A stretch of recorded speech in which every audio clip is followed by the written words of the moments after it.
My brother is dead, and here you are thinking about such things. I can't believe it. I can't stay with you anymore. My husband Jaden shouted at me during the funeral, but I knew he was just hiding his true intentions. His body carried the scent of a perfume, the same one his late brother's wife always wore. I want a divorce. Divorce me immediately. Okay, let's get a divorce then. For a moment, my husband was stunned. He couldn't believe I accepted so easily, but then he started to grin, as if he thought he could now be happy with his late brother's wife, free from me. But it won't be that easy. I whispered those words so quietly that no one could hear. My name is Stella. I live with my husband Jaden and my mother-in-law. My parents have already passed away, and I have no siblings.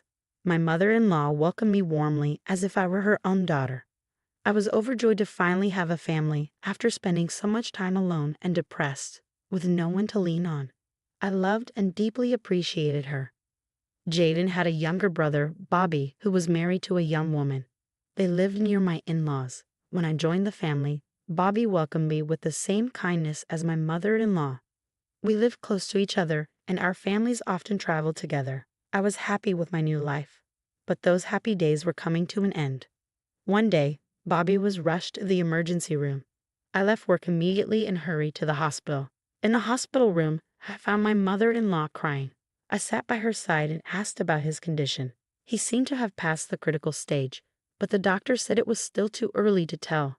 I held my mother-in-law's shoulder, comforting her as best I could.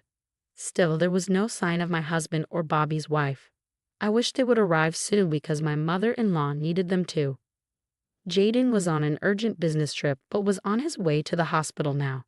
My mother-in-law was distressed, unable to reach Bobby's wife, Karen. I wondered if there was any way to contact her, but there was nothing we could do but wait. Time seemed to stretch on endlessly. Finally, we heard footsteps approaching the hospital room. It was my husband, and with him was Karen. He explained that he had brought her to the hospital. I was relieved that they were finally there. But then, I felt something off. My husband, he smelled different. Was he wearing perfume? The scent was familiar. I looked over and saw Karen holding my brother-in-law's hand. A few days later, Bobby passed away. The wake and the funeral went by without incident, and things settled down somewhat. I noticed that Jaden was taking care of Karen with unusual attentiveness. Of course, she must be in more pain than anyone, having lost her husband, and surely she needed emotional support. But they seemed closer than necessary, even enjoying each other's company. I began to doubt their relationship, feeling guilty for my suspicions. Maybe I was just looking at things the wrong way. After all, it was better for Karen to be happy than to be depressed. So I tried to push those thoughts aside. But perhaps I should have paid more attention. Not long after, Jaden dropped a shocking revelation on me. "I need to tell you something," he said, his voice serious. I was folding laundry at the time. I stopped and turned to face him, sensing the weight of what he was about to say. "Ever since my brother passed away, there's been something missing in me," he confessed. "It's a wound that won't heal, not even when I'm with you." I was shocked, to be honest. I thought I was taking care of my husband in my own way, trying to offer him the same support that my mother-in-law had given me. But it clearly wasn't enough. It hadn't been long since my brother-in-law passed away, and I was trying hard not to show how upset I was. I nodded along, listening to the rest of what Jaden had to say. "But I've met someone who fills that emptiness," he continued. My heart sank as I braced myself for his next words. "It's Karen, Bobby's wife. She's grieving too, and we found comfort in each other. There are some voids that only those who've lost someone can fill." His words were like a dagger to my heart. I tried to deny what I was hearing, to push away the rising panic. "The love of my life is Karen," he confessed. "We just met in the wrong order. Please divorce me." My head spun. What the hell was he talking about? My mind raced back to the hospital, to the moment they had shown up together, both smelling of the same perfume. "Karen is my destiny," he insisted. "I know that now." I felt a wave of disbelief and betrayal wash over me. "You've been planning this for a long time, haven't you?" The words slipped out before I could stop them. "What do you mean?" he snapped. "Are you accusing me of having an affair?" I was taken aback by the coldness in his voice, but I couldn't stop myself from explaining what had been gnawing at me: the perfume, the way he took care of her, how close they had become. The more I talked, the more I laid out the evidence of his infidelity. Jaden's mood darkened, his anger flaring. "We're still grieving, and you're talking about this? I can't believe it. I can't be with you anymore." With those words, he walked away. As I watched his back disappear, the full weight of what he had said crashed down on me. He had just told me that I was not his life partner, and the shock and pain hit me all at once. All I could do was cry. The pain was unbearable, and I felt like I had to do something, anything to keep myself from falling apart. I reached for Bobby's belongings. He had loved photography and kept a meticulously organized album of his photos. I opened it, flipping through pictures of us on trips together. The happiness captured in those photos felt like a distant memory, and I feared I had destroyed any chance of reclaiming it. As I turned the pages, something slipped out from between them, an envelope. A few days later, Jaden and I finalized our divorce. When my mother-in-law learned about Jaden's intentions and the divorce, she broke down in tears and apologized to me. "I'm so sorry for my foolish son," she said, her voice choked with emotion. "I know you'll find happiness, Stella. Even though we're no longer in the same family, you and I will always be family.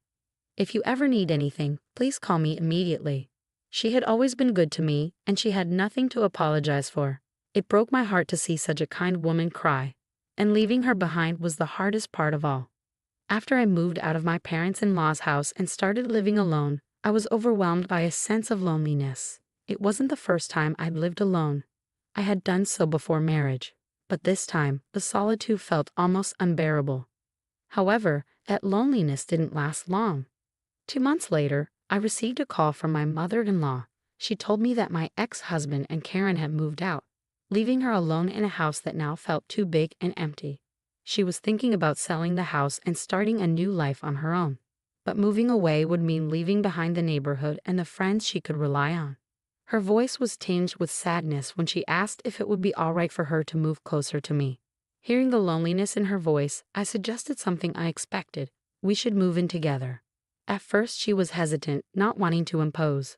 But I couldn't bear the thought of her being alone, and eventually I convinced her. In the end, we built an apartment and moved in together. Since then, we've grown closer, more like mother and daughter than ever before. Our days together were peaceful and life seemed to be moving forward. But then, one day, I received a call from an unknown number. To my surprise, it was Karen. "What do you want after all these years?" I asked, bracing myself. "How come the house is gone? And what's this about you being adopted?" She shouted, her voice sharp and accusing. I felt my heart skip a beat at her sudden outburst. The house my mother-in-law sold had been replaced by a new building, which was to be expected. As for the adoption, it was something my mother-in-law had suggested when we decided to move in together. She wanted us to be a real family, and I had agreed. But Karen's tone made it clear that she was upset, perhaps even resentful. I began to suspect that she had been after Bobby's inheritance all along. The inheritance that my mother-in-law had now passed on to me. The thought that Karen might have married my ex-husband for Bobby's money crossed my mind more than once. Realizing the time had come to address this, I spoke firmly. "You have no right to tell me what to do. We're not family anymore, and you should be grateful I didn't ask for alimony for the affair, but if you push me, I will." Karen seemed taken aback, but quickly recovered, her voice laced with venom. "You accused Jaden of adultery even before we were together. You made him want to leave you. You should be ashamed of yourself." I scoffed, her response so predictable that I couldn't help but counter it with a touch of sarcasm. "What if I told you I have proof?" Silence fell on the other end of the line. I had found the letter, the one that had slipped out of Bobby's photo album the day my husband left me. The letter was filled with Bobby's bitterness and pain. "The doctor told me I don't have much time," the letter began. "By the time you read this, I won't be around anymore. This letter contains hidden evidence of my wife's affair with Jaden. If Jaden or Karen finds this letter, they can destroy it all, and I will have failed miserably. But if you, Stella, find this letter, let my wife and my brother be punished for what they deserve." The silence on the phone was deafening. I knew Karen had no comeback for this. My brother-in-law's letter also revealed his deep feelings about his wife, Karen. He wrote about how, after we got married, Karen quit her job and seemed to think it was his responsibility to make her happy. She just sat around the house, doing nothing. When he suggested they should help each other out more, she got upset. There were days when she shut him out completely, especially when she felt he wasn't earning enough money. He confessed that it was hard for him to accept how much she had changed. He tried to work harder, hoping that if he made her life easier, she might return to the person he once loved. But in the end, he realized that the woman she had become was her true self all along. He felt ashamed that he hadn't seen it sooner. If Jaden and Karen hadn't gotten involved, he wrote, I wouldn't have tried to make things worse. But I can't let her misdeeds go any further. I have to take action for my late brother-in-law. I'll destroy them both. Bobby had seen through Karen a long time ago and had gathered all the evidence. Now it was up to me to carry out his wish. I could almost hear Karen shaking on the other end of the line, trying to sound strong, but her voice trembled. There's no way you can ask for alimony now that we're married, she spat. That's a bluff. You're just trying to scare me, but it's not going to work. I'll sue you for blackmail. Be my guest, I replied calmly. But remember, paying for a lawyer costs a lot. You might think it's a waste of money, but I'm prepared. You seem to have studied the division of property, but you overlooked adultery. So knave. You thought Bobby didn't know anything, didn't you? Karen hung up violently. Later, I filed a claim for alimony against my ex-husband and his new wife through a lawyer. After a while, my ex-husband reached out to my mother. Apparently, he wanted to leave Karen and live with her again. Karen's true nature, combined with her anger over the alimony charges, had made her unbearable to live with. My ex-husband's voice on the phone was so tired, it was hard to believe they were newlyweds. Like my late brother-in-law, he had failed to see Karen's true nature. It's amazing what blood can do to you, my mother remarked as she sat next to me, listening to the phone conversation. Come on, Mom, I didn't know she was like that, my ex-husband pleaded. I can't live with her anymore. I just want to be with you and Stella again. What the hell? My mother snapped. You're the one who said she was the one and left Stella. I won't allow a man who hurt my daughter to live with us. If you're really sorry, you'll first pay the alimony. If you do anything to me or Stella, I'll call the police. No, Mom, please, he begged, his voice pathetic. Despite his pleas, my mother couldn't forgive him. But she did offer him a final act of mercy. If you really can't pay the alimony, she said, I'll pay it for you. But in exchange, you must forego all inheritance after my death and never appear in front of us again. He had no choice but to accept. We never heard from him or Karen again. My mother and I continued to live together, finding joy in each other's company. We celebrated our happy moments, comforted each other in our sadness, and even strengthened our bond by working through our disagreements. Bobby, I thought to myself, I've avenged you. Although Bobby and I are no longer connected by blood, the bond I share with my mother is stronger than ever. We'll continue to live happily together as a family.